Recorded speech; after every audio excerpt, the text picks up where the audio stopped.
नमस्कार, शाम के 7 बजने को है। देश के सबसे लोकप्रिय, सबसे विश्वसनीय और नंबर 1 शो शंकराद में आप सभी का स्वागत है। मैं हूं आपके साथ चित्रा त्रिपाठी। गुंडा राज, और क्या कहें, जब कानून का कोई रखवाला किसी दुर्दांत अपराधी की तरह किसी बेकसूर नौजवान को दिल्ली की सड़क पर जानवरों की तरह पीटे, इतना पीटे कि नौजवान मर जाए, और जब नौजवान मर जाए तो अपना पाप छिपाने के लिए उसे नहर में फेंक आए। यह ख्याल ही कितना हत्यारा है, मगर सच यही है कि दिल्ली के एक पुलिस वाले ने एक नौजवान को इतनी बेरहमी से मार डाला है। दिल्ली के माथे पर मढ़ी हुई कलंक की ये वो कथा है जिसमें दिल्ली की पुलिस पर एक बेगुनाह लड़के के लहू के छींटे हैं। कानून के राज को दिल्ली के पुलिस वाले ने गुंडा राज में तब्दील कर दिया है। यह खबर भयानक भी है और दहशत से भर देने वाली भी है। देखिए दिल्ली में गुंडा राज को बताती यह रिपोर्ट।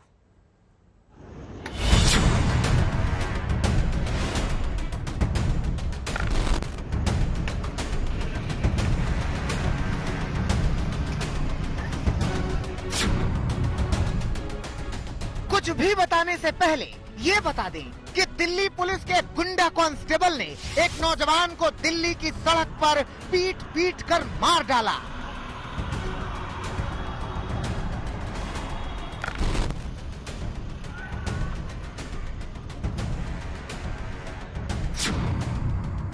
घसीटते हुए उसे कार में डाला और फिर मेरठ के गंग नहर में जाकर शव को फेंक आया ताकि उसका गुनाह छिप सके। अब देखिए तस्वीरें, लेकिन तस्वीरों को देखते हुए जहन में ये जरूर रखिएगा कि दिल्ली पुलिस के कांस्टेबल ने दिल्ली में दिल्ली की सड़क किनारे लोगों के सामने एक नौजवान को पीट पीट कर मार डाला और शव गंग नहर में फेंक आया।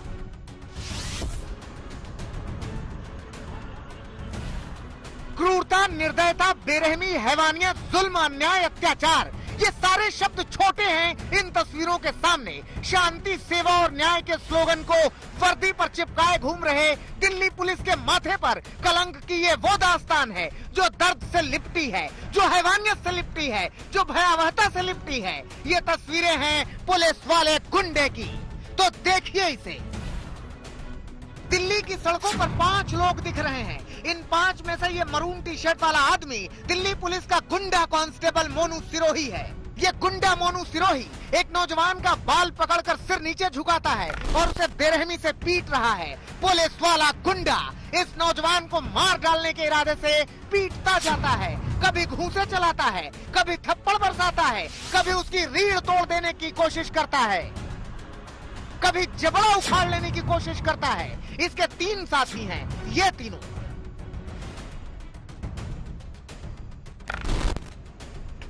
ये सफेद शर्ट वाला दूसरा लड़का संभवतः मार खा रहे लड़के का दोस्त है, क्योंकि पुलिस वाले गुंडे के साथी इसको भी पीटते हैं। इसका सिर कार की दीवार से टकराते हैं। मौका देखकर ये भाग जाता है।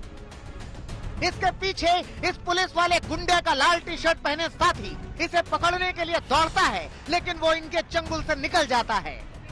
अब बारी है इस लड़के की। इसको सोनू सिरोही नाम का दिल्ली पुलिस का ये गुंडा कांस्टेबल इतना पीटता है, इतना पीटता है, इतना पीटता है कि ये नौजवान दम तोड़ देता है। हाँ, बिल्कुल सही सुन रहे हैं। इस गुंडे कांस्टेबल ने दिल्ली की सड़क पर सबके सामने इस नौजवान को पीट पीट कर मार डाला। लेकिन हैवानियत यही नहीं रुकी।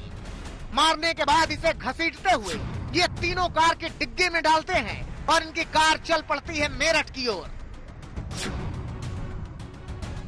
रास्ते में गंग नहर में ये शव को फेंक देते हैं। इनको लगता है कि इनका गुनाह गंग नहर में बह गया।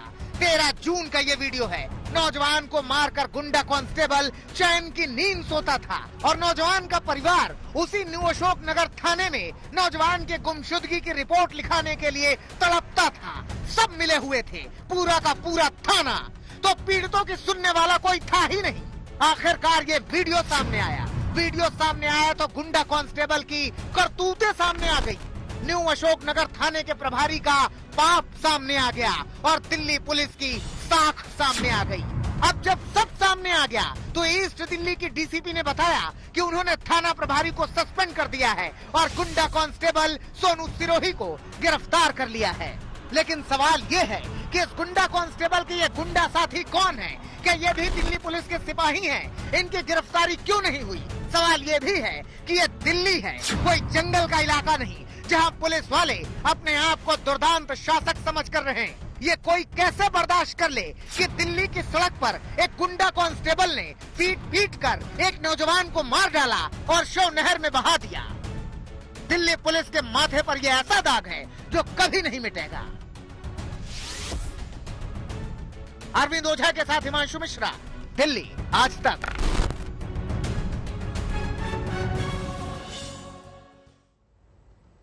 दिल्ली पुलिस का स्लोगन है शांति, सेवा और न्याय। यहां दिख गया कितनी शांति है, कितनी सेवा है और कितना न्याय हुआ है। लेकिन गुंडाराज अकेले दिल्ली में नहीं दिखा। एक सिनेमा आया था, नाम था गैंग्स ऑफ वासेपुर। फिल्म में वासेपुर के बाहुबलियों और उनके गुंडों की कहानी दिखाई गई थी। लेकिन उसी वासेपुर के उसी धनबाद में एक जज की मौत हो गई। ये तस्वीरें आपके सामने हैं। कहने के लिए तो ये मौत एक ऑटो वाले के टक्कर मारने से हुई है, मगर जो तस्वीरें सामने आई हैं वो हादसे को हत्या बता रही हैं। देखिए धनबाद में गुंडाराज को बताती ये तस्वीरें और ये रिपोर्ट।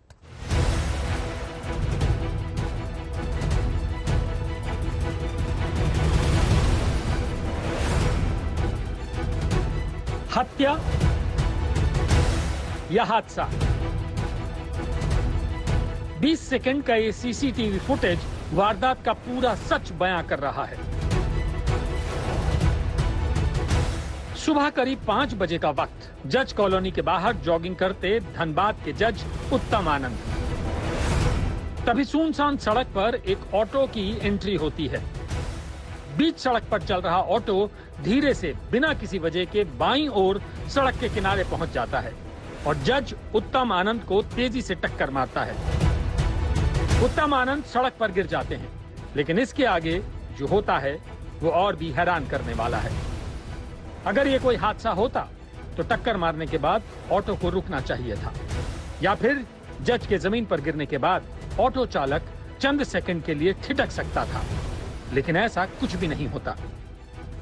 टक्कर के बाद ऑटो एकदम से सीधे रास्ते पर आ गया और इतने आराम से आगे बढ़ गया जैसे कुछ हुआ ही ना हो। हुई है एडिशनल डिस्ट्रिक्ट जज का, तो उनका वो देखने से ऐसा लगता है कि जानबूझ के मारा गया है, लेकिन काफ़ी और बहुत ही त्वरित कार्रवाई करते हुए प्रशासन ने बिल्कुल रातों रात दोनों लोगों को दोनों जो एडवोकेट ये जो लोग थे जो सवार थे ऑटो में, वो उनको गिरफ्तार कर लिया गया है। वो लोग they have been picked up and interrogation चल रहा है उनका, और एक एसआईटी भी कंस्टिट्यूट हो गया है हेडक्वार्टर्स लेवल से।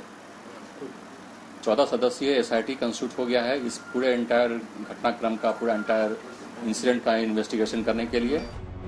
ये पूरी घटना 28 जुलाई की सुबह की है, जिसे अब तक हादसा समझा जा रहा था। सीसीटीवी फुटेज सामने आने के बाद अब यहाँ साजिश की बू आने लगी है।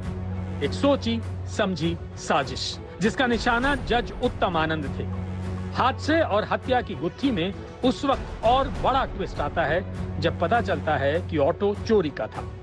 पुलिस जब नंबर के आधार पर रजिस्ट्रेशन वाले पते पर पहुंची तो ऑटो मालिक तो मिल गया, लेकिन ऑटो नदारद था। ऑटो मालिक का कहना है कि ऑटो घटना से एक रात पहले ही चोरी हो गया। 3:30 बजे हम उठे तो देखे टेम्पो गायब है। गाड़ी कहाँ रखते? गाड़ी बस यहीं पर रखते थे खड़ा। कितने बजे गाड़ी आप देखे? करीब हम लोग 11:30 बजे तक जगल थे उसके लगे थे। और अगल बगल कोई शहर में था क्या? अगल बगल सुनते ना, मेरे पिताजी वहाँ सुनते हैं। पुलिस ने ऑटो जब्त किया। वहीं पुलिस ने ऑटो चालक समेत 3 लोगों को गिरफ्तार किया है, जिनसे पूछताछ की जा रही है। इस पूरे मामले में हैरत करने वाली एक और बात है। चोरी का ऑटो धनबाद में एक जज को टक्कर मारकर गायब हो जाता है और बरामद होता है करीब 70 किलोमीटर दूर गिरडीह में। इस घटना में शामिल जो 2 व्यक्ति है, लखन कुमार वर्मा जो दिगवाड़ी सोनारपट्टी धनबाद के रहने वाला, और राहुल वर्मा सोनारपट्टी जोड़ा पोखर थाना धनबाद का रहने वाला, इन दोनों को गिरफ्तार किया गया और उनके पास से इस घटनाक्रम में प्रयुक्त जो टेम्पो है उसको भी जब्त किया गया। जो ऑटो चालक है लखन कुमार वर्मा, इसके द्वारा जो है पूरे घटना को स्वीकार किया गया है, स्वीकारोक्ति बयान दिया है और धक्का मार के मारने की इस बात को स्वीकार किया गया है।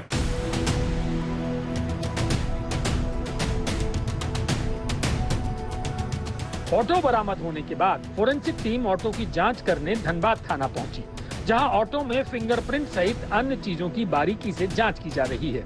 बरामद ऑटो की नंबर प्लेट घिसी हुई पाई गई। ऐसे में शक जताया जा रहा है कि अपराधियों ने ऑटो से नंबर मिटाकर घटना को अंजाम देने की साजिश रची थी। परिवार का आरोप है कि जज उत्तम आनंद की हत्या की गई। इसे लेकर उत्तम आनंद की पत्नी ने एफआईआर दर्ज कराई है। वहीं परिवार अब न्याय की मांग कर रहा है। वीडियो को तो देख करके लग रहा है कि इंटेंशनली कोई मारा है, ये एक्सीडेंट का केस नहीं लगता है।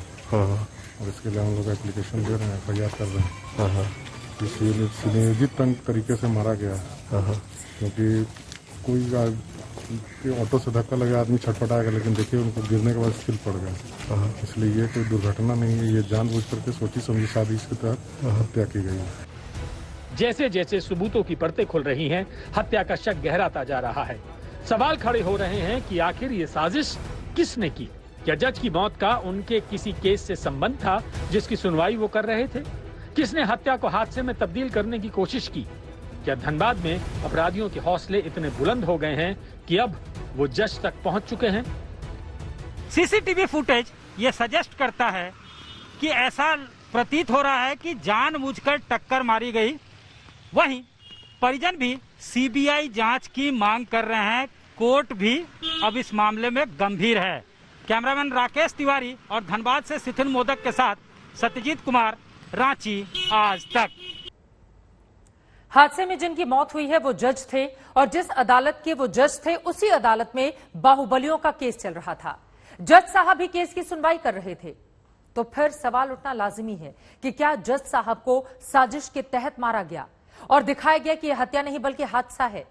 सवालों को इसलिए धार मिल रही है क्योंकि पुलिस ने जो ऑटो पकड़ा है वो ऑटो चोरी का है। तो फिर सवाल यह है कि इस मौत का सच क्या है और धनबाद में कौन कर रहा है गुंडाराज? ये धनबाद है, वो इलाका जहां के वासेपुर के अपराधों की किस्सों की गूंज बॉलीवुड के जरिए पूरे देश ने देखी है। यहाँ साजिश अक्सर हादसों का नकाब पहनकर आती है। तस्वीरें ऐसी हो तो हादसा भी हत्या की पटकथा जैसी लगती है। कोल माफियाओं का यहाँ कई सालों से राज है। जज उत्तम आनंद 6 महीने पहले ही बोकारो से उसी धनबाद में आए थे। उनके पास कई अहम केस और बड़े केस थे, जिसकी एक कड़ी कोलांचल के बाहुबली सिंह मैंशन तक पहुंचती है। जज उत्तम आनंद रंजय सिंह हत्याकांड की सुनवाई कर रहे थे। सिंह मैंशन के करीबी रंजय सिंह की 2017 में हत्या कर दी गई थी। हत्या का आरोप सिंह मैंशन के प्रतिद्वंदी अमन सिंह पर है। जज उत्तम आनंद ने हाल ही में अमन सिंह की जमानत याचिका खारिज की थी। अमन इस वक्त झारखंड, बिहार में अपहरण और फिरौती का पर्याय बन चुका है। अमन की जमानत याचिका खारिज होने के चंद दिनों बाद हुई इस घटना से शक की सुई अमन सिंह एंड गैंग की ओर मुड़ गया है।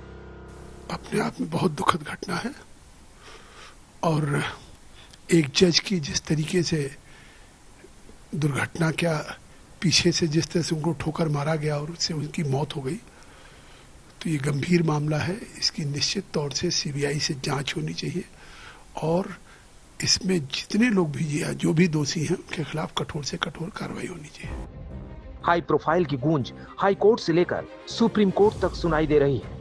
हाई कोर्ट और सुप्रीम कोर्ट भी इस मामले में पूरे एक्शन में है। वीडियो वायरल होने के बाद झारखंड हाई कोर्ट ने मामले में खुद दखल दिया और आज बंद दरवाजों के भीतर हुई सुनवाई में झारखंड की सोरेन सरकार और उनकी पुलिस को जमकर फटकारा। हाई कोर्ट ने झारखंड के डीजीपी और धनबाद के एसएसपी से जवाब तलब किया। हाई कोर्ट ने इस मामले में सरकार से भी जवाब मांगा है। कोर्ट ने डीजीपी से पूछा कि राज्य में ये क्या हो रहा है। कोर्ट ने पुलिस से ये भी पूछा कि कंट्रोल रूम से सीसीटीवी फुटेज बाहर कैसे निकला। कोर्ट ने साफ चेतावनी दी कि अगर पुलिस जांच करने में विफल रही, मामला सीबीआई को दे दिया जाएगा। और राज्य सरकार से मेरा आग्रह है कि इसकी सीबीआई जांच होनी चाहिए। दोनों घटनाओं, मनोज कुमार झा अधिवक्ता की हत्या की और न्यायाधीश उत्तम आनंद दोनों की हत्या का सीबीआई जांच हो और जो लोग इसमें अपराधी हैं उन अपराधियों को कड़ी से कड़ी सजा दिलाने में सरकार काम करे। इससे पहले सुप्रीम कोर्ट बार एसोसिएशन ने भी इस मामले को दिल्ली में हवा दी। एसोसिएशन ने सुप्रीम कोर्ट से मामले में दखल देने की अपील की। एक अन्य मामले की सुनवाई के दौरान सुप्रीम कोर्ट बार एसोसिएशन के अध्यक्ष विकास सिंह ने यह मामला उठाया। चीफ जस्टिस एनवी रामन्ना की कोर्ट में यह मामला उठा। सीजेआई ने कहा कि उन्होंने इस मामले में झारखंड हाई कोर्ट के चीफ जस्टिस से बात की है। चीफ जस्टिस रामन्ना ने कहा कि इस मामले में अभी उनके हस्तक्षेप की जरूरत नहीं है, लिहाजा फिलहाल इसे झारखंड हाई कोर्ट को ही संभालने दिया जाए। और जिस तरह से मारा है और जिस तरह से वीडियो बनाया जा रहा है, लग रहा है कि जो वीडियो बनाने वाला था उसको मालूम था कि ये हत्या होने वाली है, क्योंकि वो एक वीडियो ले रहा है बनिस्बत की सीसीटीवी फुटेज नहीं है, उसमें आवाज भी आ रही है और वो जूम भी कर रहा है। इसलिए ये एक बहुत ही दर्दनाक हादसा है और इंडिपेंडेंस ऑफ जुडिशरी का मामला है। मैंने इसको आज चीफ जस्टिस झारखंड से बात की, चीफ जस्टिस ऑफ इंडिया से बात की और मैंने रिक्वेस्ट किया कि इसको जुडिशियल साइड में इसकी सारी इन्वेस्टिगेशन को मॉनिटर करके इसको अगर जरूरत पड़े तो सीबीआई को भी हैंडओवर किया जाए। बहरहाल जज की मौत एक गुत्थी बनी हुई है जिसे सुलझाने की कोशिश की जा रही है। मामला संगीन है, ऐसे में कोर्ट भी अपनी नजर जांच पर बनाए हुए है। दिल्ली से अनिशा माथुर और रांची से सत्यजीत के साथ आज तक ब्यूरो। कानून का राज जहां होना चाहिए वहां गुंडा राज है, ये नाकाबिले बर्दाश्त है। लेकिन क्या करें, सच यही है। बहरहाल अपराध से आगे बढ़कर आइए उन सरगर्मियों के बीच जो सावन की बरसात के सामने भी धधक रही है। जी हां, बात अब उत्तर प्रदेश की चुनावी राजनीति की करेंगे। यूपी बीजेपी ने अपने ट्विटर हैंडल पर आज एक व्यंग्यात्मक पोस्टर लगाया है, पोस्ट किया है। इस पोस्टर का मजमून यह है कि लखनऊ में अगर किसानों ने घुसने की कोशिश की तो उनका हश्र बहुत बुरा होगा। देखिए इस पोस्टर को तसल्ली बख्श तरीके से देखिए, एकदम सुकून से।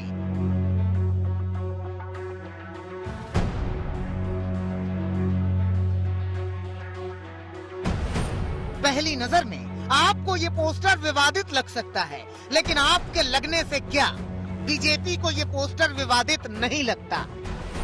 तो पहले पोस्टर को बहुत अच्छे से समझ लीजिए। इस पोस्टर में एक आदमी है जो प्रतीकात्मक तौर पर राकेश टिकैत जैसा दिख रहा है। प्रतीकात्मक राकेश टिकैत के एक हाथ में गदा है जिस पर किसान आंदोलन लिखा है। दूसरे हाथ में एक शख्स का बाल पकड़कर वो खींचते हुए जा रहे हैं। जिसे खींच रहे हैं उस पर दिल्ली लिखा है। ये दिल्ली शहर को खींचना है या दिल्ली शहर के मुखिया को, ये तो पोस्टर बनाने वाला जाने। बहरहाल प्रतीकात्मक राकेश टिकैत के सामने एक मूंछ वाला आदमी है। प्रतीकात्मक तौर पर उत्तर प्रदेश का कोई बाहुबली। प्रतीकात्मक बाहुबली प्रतीकात्मक राकेश टिकैत से अपनी व्यथा की कथा कहता है।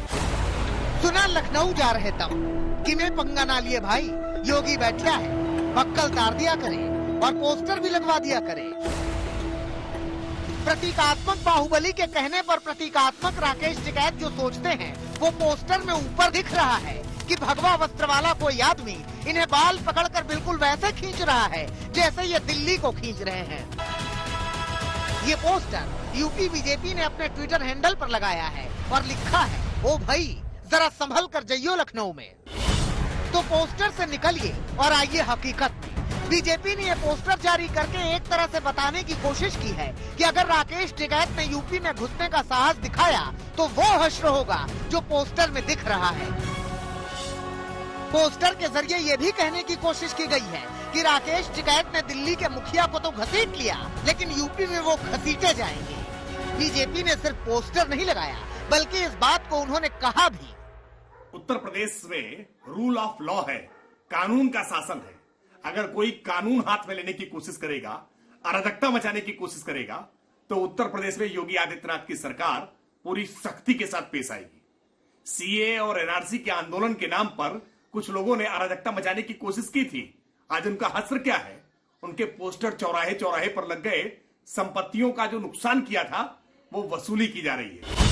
पोस्टर के समर्थन में बीजेपी प्रवक्ता का बयान सुनिए। उत्तर प्रदेश में योगी आदित्यनाथ जी के इस मॉडल की पूरे देश में सराहना हो रही है। इस बात से सबक लेना चाहिए। अगर कोई उत्तर प्रदेश की शांति व्यवस्था में, सुरक्षा व्यवस्था में खलल डालने की कोशिश करेगा तो उसका भी हश्र उसी तरह का होगा। उत्तर प्रदेश में अराजकता बर्दाश्त नहीं की जाएगी। पोस्टर सामने आया तो राकेश टिकैत भी अपने अंदाज में बोले। और बस कर लें तो उन पर तो फंड है इन चीज का, ट्वीट करने का ही तो फंड है इन पे, और वो बनाने का इनके पास में प्रचार का बड़ा फंड इनके पास में है। तो ये करेंगे तो ये लेंगे, नाम लेंगे, तो इन्हें बना दो पोस्टर जो बना रहे ठीक बना रहे। तो कहानी ये है कि चंद रोज पहले ही राकेश टिकैत लखनऊ गए थे। उन्होंने लखनऊ में ऐलान किया था कि दिल्ली के बाद अब किसानों का अगला पड़ाव लखनऊ होगा। मान सकते हैं कि टिकैत के बयान पर कार्टून के जरिए बीजेपी ने पलटवार किया है। कुमार अभिषेक के साथ आज तक ब्यूरो। आगे बढ़ते हुए इस वक्त की बड़ी खबर आपको हम देने जा रहे हैं। आपको बता दें, एमओयू की ओर से एक महत्वपूर्ण बयान दिया गया है जिसमें पीओके यानी कि पाक ऑक्यूपाइड कश्मीर को लेकर यह बयान है। भारत ने अपना विरोध जताया है। वहां पर हो रहे चुनावों के मद्देनजर पीओके में चुनाव पर भारत का कड़ा संदेश। पाकिस्तान से विदेश मंत्रालय ने अपना कड़ा विरोध जताया है और साफ तौर पर यह कहा है कि हिंदुस्तान की जिस जमीन पर पाकिस्तान कब्जा करके बैठा है उसको तत्काल छोड़ा जाए। पीओके में चुनाव पर भारत की ओर से अपना विरोध जताया गया है। पाकिस्तान से विदेश मंत्रालय ने यह कड़ा विरोध दर्ज करवाया है। यकीनन जिस तरह की कोशिशें पाकिस्तान की पीओके में लगातार होती रही हैं, उसके मद्देनजर समय समय पर हिंदुस्तान की ये कोशिश है ताकि उन इलाकों को जहां पर कब्जा करके बैठा हुआ है पाकिस्तान, उसको खाली कराया जा सके। और इसी वजह से एक बार फिर से अपनी आपत्ति हिंदुस्तान की ओर से दर्ज कराई गई है।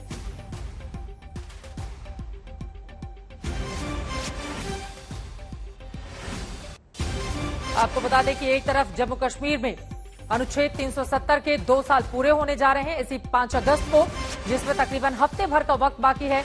इन सब के बीच पीओके में जो चुनाव हो रहे हैं उसके मद्देनजर यह विरोध विदेश मंत्रालय का काफी ज्यादा महत्वपूर्ण हो जाता है।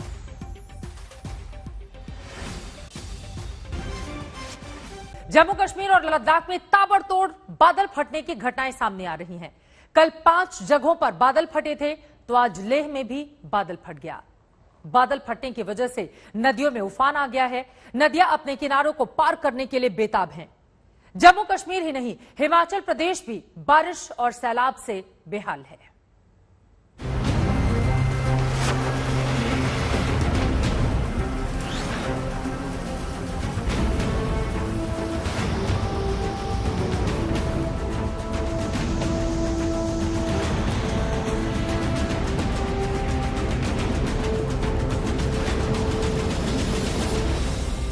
जम्मू के अखनूर में चेनाब नदी की लहरें अंगड़ाइयां ले रही हैं।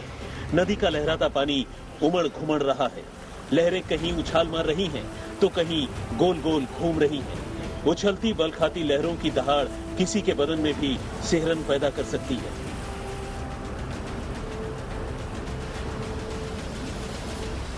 चेनाब नदी की लहरें जिस कदर उमड़ रही हैं, उसे देखकर लगता है कि ये नदी का किनारा तोड़कर बाहर आने पर आमादा है।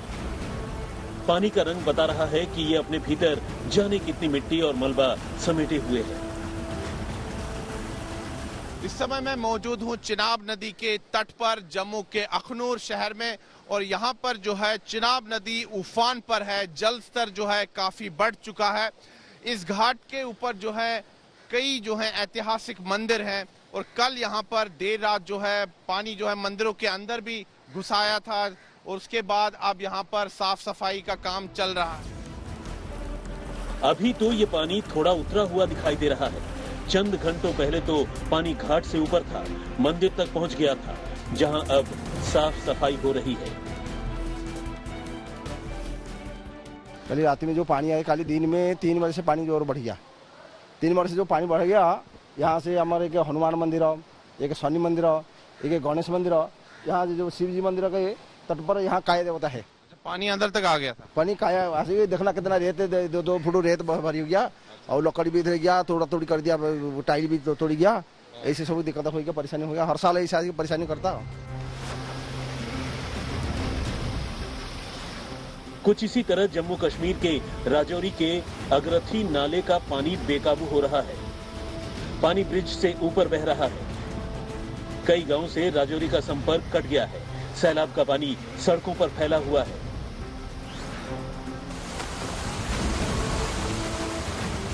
जम्मू कश्मीर के उधमपुर में आसमान से बारिश हो रही है तो तवी नदी का पानी जैसे उधम मचा रहा है।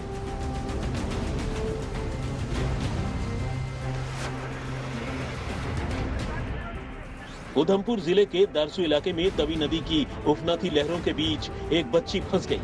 एसडीआरएफ ने कड़ी मशक्कत के बाद लड़की को लहरों से बाहर निकाला।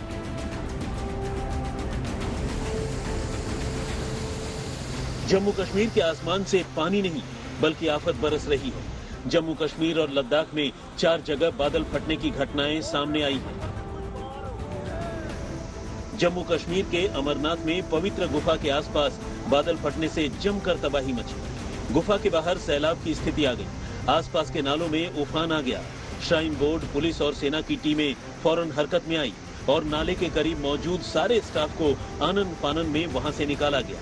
करगिल में 2 जगह बादल फटे तो बांदीपोरा में भी बादल फटने से आसपास के इलाकों में पानी भर गया। किश्तवाड़ के हांजर डच्चन गांव में बादल फटने के चलते जल प्रलय की स्थिति सामने आ गई। जम्मू कश्मीर में मॉनसून का कहर जो है वो लगातार जारी है। कई इलाकों में जो है स्थिति काफी ज्यादा भयावह है। किश्तवाड़ जिले की अगर बात करें तो बादल फटने के बाद वहां पर दक्षिण इलाके में अभी भी जो है 19 लोग लापता है और उनकी तलाश जो है लगातार जारी है। जो रेस्क्यू टीम्स हैं, जो बचाव कार्य में जो टीम्स जुटी हैं, उनको 7 शव जो हैं वो मिल चुके हैं। 7 लोगों के मरने की पुष्टि हो चुकी है। 17 लोग जो हैं वो जख्मी हो चुके हैं। उनको अलग अलग अस्पतालों में लिया गया है। जम्मू कश्मीर के ही किश्तवाड़ के हांजर गांव में चारों तरफ तबाही का मंजर है। 7 लोगों की मौत हो गई है। तमाम घर जमींदोज हो गए। हर तरफ से हमको ये खबर आ रहा है, many tourist, many people, many persons and specially हुंजर में बहुत सारे नुकसान हुई। इधर अब तक हमने 7 डेड बॉडीज रिकवरी किया और 17 लोगों को पुलिस पार्टी ने रेस्क्यू किया। आज लद्दाख में बादल फटने की वजह से श्रीनगर लेह रोड पर बड़े पैमाने पर भूस्खलन हो गया, जिसकी वजह से नेशनल हाईवे नंबर 1 पर घंटों जाम लगा रहा।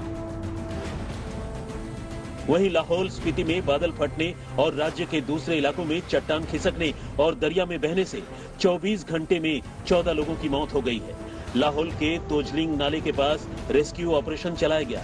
आईटीबीपी ने एक और शव बरामद किया और कुल मिलाकर मरने वालों की संख्या 7 हो गई है। मौसम विभाग ने कांगड़ा, सिरमौर, शिमला, लाहौल स्पीति, मंडी और चंबा जिले में भारी बारिश की चेतावनी दी है। वहीं कुल्लू, चंबा, सोलन, किन्नौर, कांगड़ा, मंडी और सिरमौर में फ्लैश फ्लड और जमीन खिसकने की वार्निंग दी गई है। हिमाचल के चंबा जिले में बारिश का कहर जारी है। लगातार हो रही भारी बारिश के चलते लोगों के घरों में और सड़कों पर मलबा जमा हो गया है। चंबा में विशाल आनंद के साथ सुनील जी भट्ट, अखनूर, आज तक। वैसे सैलाब के संकट से दिल्ली भी दूर नहीं है। यमुनानगर के हथनीकुंड बैराज से आज सुबह से ही लगातार पानी छोड़ा जा रहा है। लाखों क्यूसेक पानी दिल्ली की ओर बढ़ गया है। यमुना के जलस्तर को बढ़ते हुए देखते हुए लोहे का पुल अब बंद कर दिया गया है। हालात ऐसे हैं जिसको बताती हुई ये तस्वीरें और ये रिपोर्ट।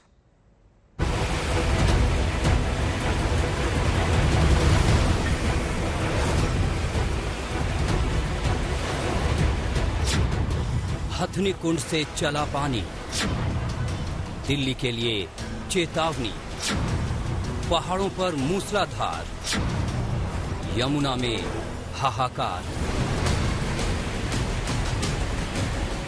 हथनीकुंड में पानी के हुंकार को सुनिए, इसके रौद्र रूप को देखिए। इसका ये रौद्र रूप देश की राजधानी दिल्ली को डरा रहा है। पहाड़ों पर हुई बारिश का पानी लगातार हथनीकुंड बैराज तक आ रहा है, जहां से उसे दिल्ली की ओर भेजा जा रहा है। सुबह से ही दिल्ली की ओर लाखों क्यूसेक पानी छोड़ा जा चुका है। सुबह 5 बजे से 1,08,000 क्यूसेक पानी छोड़ा गया। घंटे भर बाद 1,03,000 क्यूसेक और अगले ही घंटे 93,000 क्यूसेक पानी दिल्ली की ओर रवाना कर दिया गया। सुबह 8 बजे से 93,000 क्यूसेक पानी और छोड़ दिया गया। छोटी छोटी नहरों को बंद कर सारा पानी राजधानी की ओर छोड़ा गया है। दिल्ली की ओर खुलने वाले हथनीकुंड बैराज के गेट खोल दिए गए। लाखों क्यूसेक पानी दिल्ली की ओर बहाया गया तो यमुना में बाढ़ के हालात पैदा हो गए। जब ये पानी दिल्ली तक पहुंचेगा तो निचले इलाके डूब सकते हैं। जहां तक खतरे के निशान का पैमाना है तो फिलहाल हालात काबू में हैं। इस वक्त हम दिल्ली में आईटीओ घाट पर मौजूद हैं। और यहाँ पर तस्वीरें ये दिखा रही हैं कि यमुना में पानी का स्तर लगातार बढ़ता जा रहा है और हरियाणा की तरफ से पानी लगातार दिल्ली का रुख भी कर रहा है। दिल्ली में यमुना का जलस्तर फिलहाल 203.31 मीटर पर है। चेतावनी का स्तर यहाँ 204 मीटर है, वहीं खतरे का लेवल 204.83 मीटर है। आमतौर पर हथनी कुंड बराज से छोड़ा गया पानी 48 से 72 घंटे में दिल्ली पहुंचता है। जब ये पानी दिल्ली पहुंचेगा तो यमुना चेतावनी के स्तर तक आ सकती है। वहीं पहाड़ों पर बारिश नहीं थमी तो खतरे के निशान को छूने का भी अंदेशा है। ऐसे में लोगों को बचाने के कदम अभी से उठाए जा रहे हैं। पुराने लोहे के पुल को दिल्ली पुलिस ने एहतियातन बंद कर दिया है। वहीं पुल के नीचे रह रहे लोगों को भी हटने के लिए कहा गया है। यहाँ पर आप देखिए दिल्ली पुलिस ने यहाँ पर बैरिकेड लगा के दोनों तरफ से जो आने जाने का रास्ता है उसको बंद कर दिया है। तो एक अलर्ट है, अलर्ट मोड में सरकार और जो पुलिस है, जो प्रशासन है वो आ गए हैं और लगातार नजर बनाए हुए हैं यमुना के हालात पर। जहां तक दिल्ली में यमुना की उफान की बात है तो उस पर तमाम एजेंसियां लगातार नजर रख रही हैं। अगर हालात गंभीर हुए तो यमुना के किनारे बसे कुछ और इलाकों को खाली कराया जा सकता है। वहीं प्रशासन राहत और बचाव का काम संभाल सकता है। यमुनानगर में आशीष शर्मा और दिल्ली में हिमांशु मिश्रा के साथ कुमार कुणाल, दिल्ली आज तक।